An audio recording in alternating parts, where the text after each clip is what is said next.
Gideon? Yes, Yelena? Come in.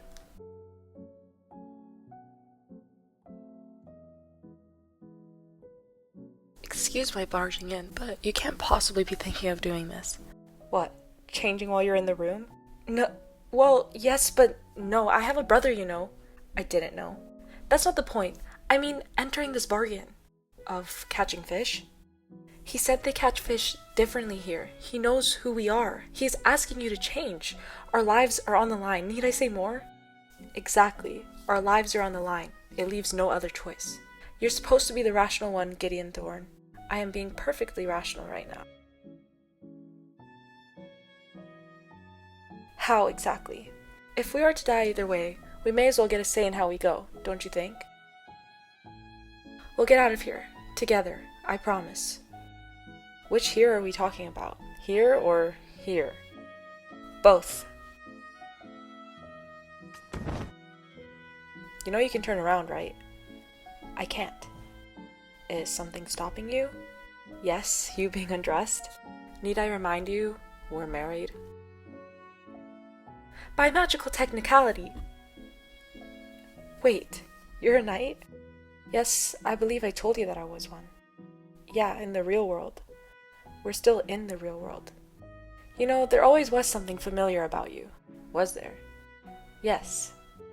Beyond me rescuing you from being chased by the king's guards. And yet, I ended up caught in the arms of one anyway. Why didn't you send me back to him, to my betrothed?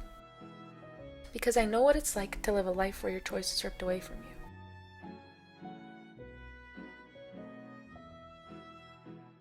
I wonder what he meant by that.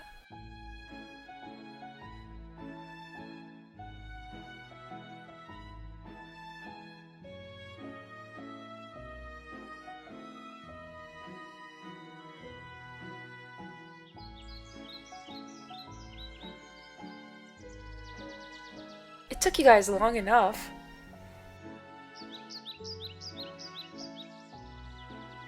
Apologies, the wife was worried. Rightfully so.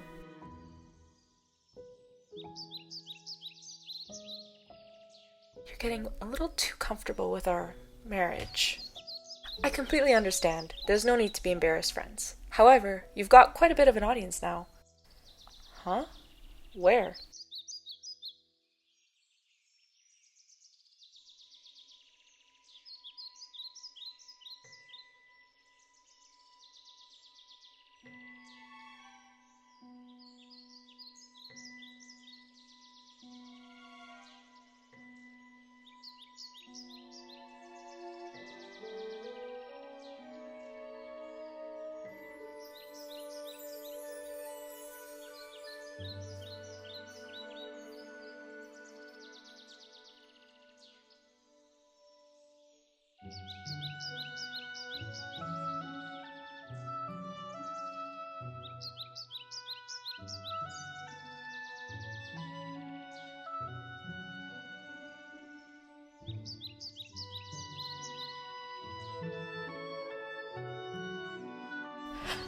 Hunters.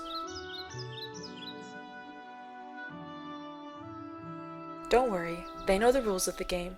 They won't hurt you unless you lose, so don't lose. So what are the rules then? Why must I wear armor? You must present as you are. The fish sense deceit. They're also much bigger than you are. How much bigger exactly? It depends. Sometimes they're the size of this house, but if you're lucky they might be the size of you. Of me? That's lucky? Extremely so. I don't think we should do this, Gideon. It's reckless. There must be another option.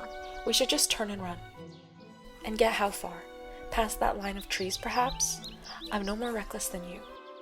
Alright, you take the lead then, bearded bassman.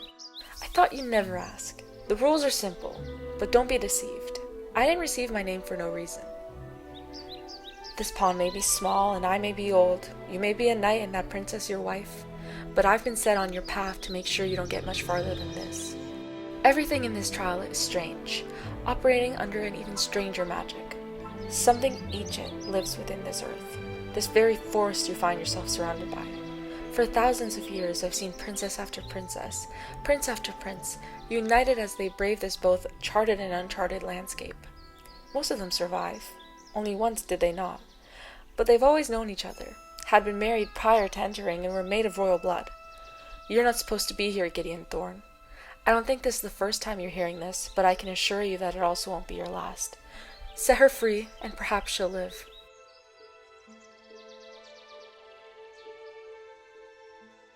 What do I have to do? I'll do this once, and once only. The fish will bite, they always do, but they will bite much more than that hook of the fishing rod you hold. You must not fight back. Do you understand me? Suicide, then. That is what you'll have me do. You might think of it that way, but for love there is no greater sacrifice. You know we just met. You said it yourself. And yet you're considering it as if you know that the duration of knowing each other has nothing to do with the emergence of love. But how can I trust that you're telling the truth? And so we'll start. Ani can more, Ani can slow, Ani can now, Ani can go. Gideon had no idea what he was doing, why he agreed to sacrifice his life in such a way, in such a reckless manner as Yelena had just scolded him for. But he really didn't care much for thinking at this moment. He'd already spent so much of his life thinking, and what did that do for him? It was quiet for a long time. Even the strange figures, constructed from both the shadows and the bones of this ancient forest, fell into a quiet hush. The willows stopped whispering as they entered perhaps their third obstacle together. However, Yelena had no clue of exactly what kind of obstacle they were facing, that she was about to pursue the course of the rest of this trial all alone, under the unvalidated promise of the bearded bassman, of course. It happened all at once. The bearded bassman wasn't lying when he said fishing wasn't like anything they'd ever experienced back at home.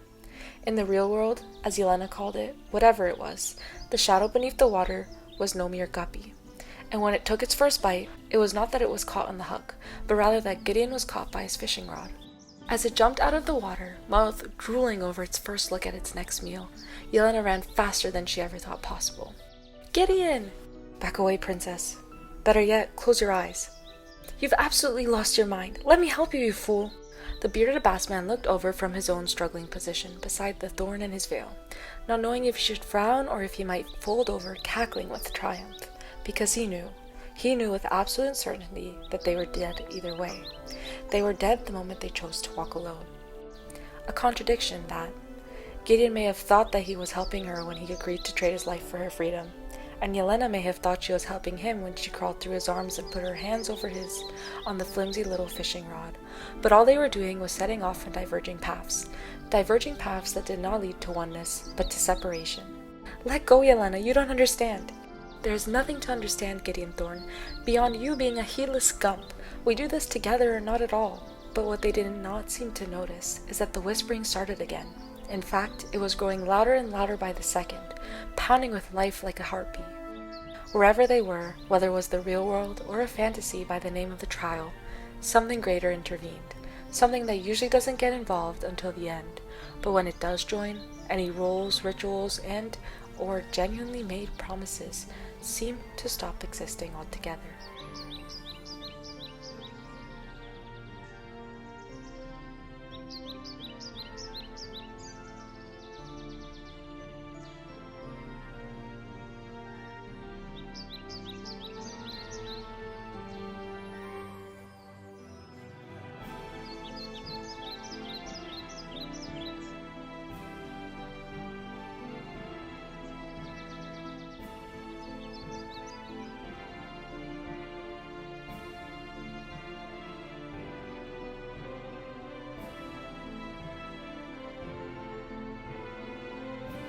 Gideon? Gideon, where are you?